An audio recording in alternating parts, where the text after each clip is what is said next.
Friends, by now you have seen not one but two episodes on this, the 2017 Porsche 991.2 Targa GTS.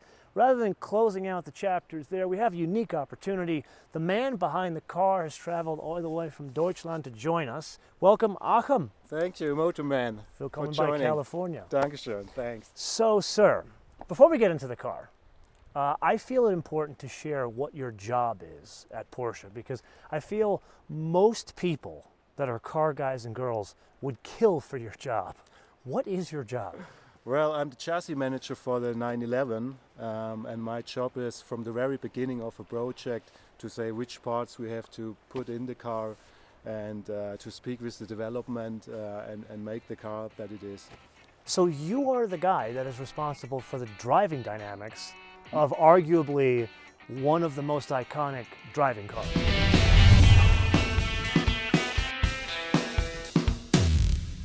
Give me an idea, how long have you been at Porsche? I started at 2000, so that means 17 years now 17 I'm years. at Porsche. Amazing. And how long have you been in this role? 5 years now. So just on the 991 project. Yeah, I started with the 997. And were you working on any other projects besides 911s at Porsche? No, I'm just for the 911. So let me understand this. You go to what, engineering school, I'm assuming? Yeah, that's it. Where did you go to university? In Reutlingen. And you come out of university, what, 22, 23 years old? Yeah. And you get a job working on 911s. Yeah. How did you do that? I started as an intern, and then one step goes to the next. So while you were still at university, your internship was at Porsche. Yeah. So you're obviously one of the luckiest men in the world, practically have won the lottery. Maybe. I think you are the you're the man. I think, you know what, maybe for a year you and I need to switch jobs. I'd like to run vehicle dynamics on a car like this. Okay, so now that we understand that you've spent a lot of time working on 911s, give me the idea of what happens after you've worked on the development of a totally new 911, which was a big switch to go to 991, Yeah. and then you made the switch with the 991.2 with the turbos in the back, changed the dynamics. What's the remit? What do you want to change when you look at it for a GTS? The 911, it's an evolution, no revolution from model to model. So we know exactly in which direction we are developed the car. And for this model, GTS, the coupe got a PSM -20 sport suspension, the first time as a standard, and the Targa and the Cabrio got a PSM -10. It's as a standard. Okay, now this is an important point for me. I brought this up in the full first drive review with the audience. This is my favorite derivation of 911, the Targa. Yeah. Absolutely my favorite. The one with this roof. I love this red roof in this one. Granted, I probably would want all black, and I love that it's a manual transmission. But why can't I have the sports suspension with the Targa? Forget about the convertible. I don't care about the convertible. But why can't I have it in this? It doesn't fit to a Targa, the sport suspension. What do you mean by not fit? The Targa is it's more the boulevard racer. It's not our car. We go on a racetrack, so we think the PSM -10 is good enough for the car. Good enough. And we don't see any need for PSM -20. Okay, well, I'm telling you that this is the car I would buy. I would want the sports suspension. As a matter of fact, think of this as an additional question. Would you guys want this? And I mean people who really would buy this car. You're actually going to write a check for this car and buy it, not like internet jockeys that would never own a car like this. Would you buy this car more inclined if it had the sports suspension? So you'll have to look at the comments and see what the audience says. All right. Okay. Maybe the next one. Maybe the next one. Yeah, maybe. Okay. We'll have to do a special version of that. While we're at it, can we have a GT3 Targa manual? Can we do that too? No, no way. Why no way? That's pretty adamant. It's a Targa. But you have something against the Targa. I mean, it's still got the bar here. It's still got some structure. It's so pretty car. So It why is you pretty. want to go on the racetrack with that Not car? even. You know what? It's not a racetrack thing for me. For me, I like the sports suspension. I've tried many different derivations of 911, and I do like the setup. Obviously, that it's lower, but that promotes to me a more balanced driving dynamic exposure when you're driving on roads like canyons like I do in California, or you and I have been driving today here in Northern California. Actually, and Nevada we've been driving. You want it for the look, or? Not the look. No, the look is, to me, I couldn't care about how low it is or even the wheels. Like, to me, I'd probably want the regular silver wheels, to be honest with you. But the reality of the situation is just like the setup with the sport suspension. Anyway, let's put that aside. I was reading before I came here, you guys made a couple of changes in air intake, some design, but also how the downforce works. Like, for example, there's a change in the front, but you also made a change back here. Could you explain that a bit? That's right. We got another front than the Carrera S. Well, the design changed, yes, sir. The design change with the air intakes, and that leads that we have to change the aerodynamics of the car, and the rear wing is going up a little bit further than in the Carrera S. So to be very clear, does it go up higher or is it a different angle? It goes higher. Oh, so it's just higher. Yeah. So the angle's the same. It's the same, yeah. Now, why did you make the change to have it go up higher than the Carrera? So we have to make the car neutral again from the balance of the car, and that was responsible to... because of the change in the front. That's right. What other changes have you made here? So, as you know, we got the wide body from the Carrera 4 on that model. That means the rear track is even wider. And we got special 20-inch wheels. You know it from the Turbo S. Yes, sir. The central lockout wheels. And these are 350 mils on the brakes as well back here? This is, yeah, that's right, 330 on the rear and 350 millimeters on the Oh, so front. it's 330 in the rear. Yeah. Got it. Now, when you and I were talking this morning, you also mentioned something about because of the change of the turbochargers in this, you were able to change some of the suspension and wheel setup because there was more room. What was that about? Yeah, that was about the rear wheel, so we could make it half an inch wider than in the Turbo S, because the position is another as in the Turbo.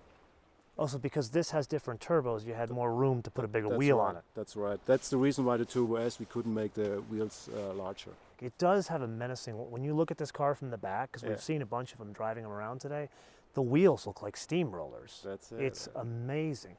Wie sagt man das Steamroller auf Deutsch?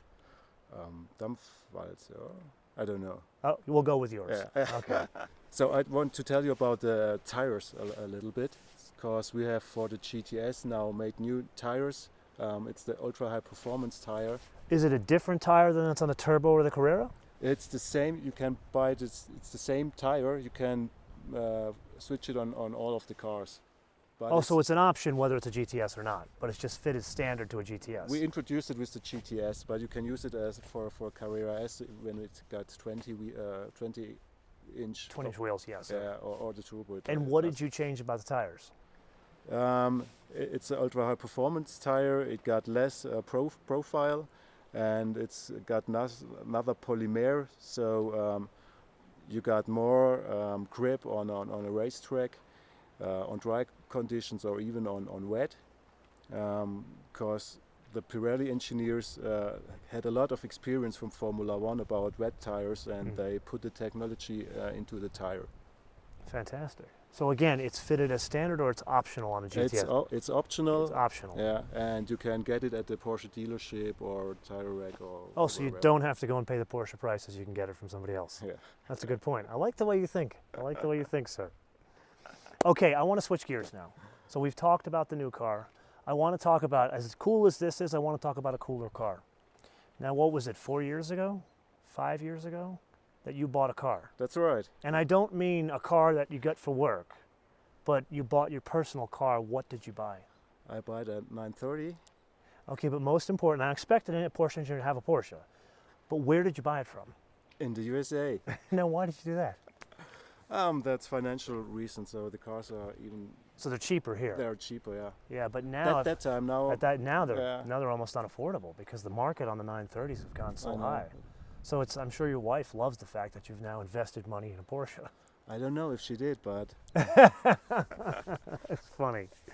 So give me an idea. So you've got this 930 at home, and what year is the 930? 79. 79. That's fantastic. 3 liter, one of the first cars. Now, when you're 17 years at Porsche, have you owned a Porsche outside of, say, a lease car from the company, from like a work car? No. So I this just got really- the 930 and I got a Cayenne from the company. So this is literally your first Porsche. That it, yeah. So you could almost say it's your first car. Yeah. So No, how- no, you can't say it. What other cars do you want to buy, other classic cars you want to buy over the years? A 914 is my next one, I guess. Really? Yeah. Why do you like the 914?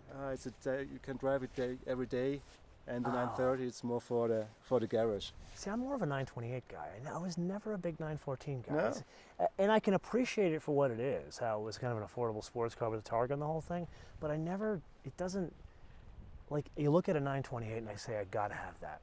A 914, I don't feel that. And the same thing like with 924s and 944s.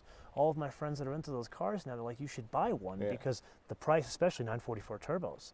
There was just one at Amelia Island sold for $55,000, a 944 turbo. So I don't know, I'll have a 928 at one of these days. Okay. So now we have a tradition here on the show. And what we like to do is have the guest ask a question of the audience.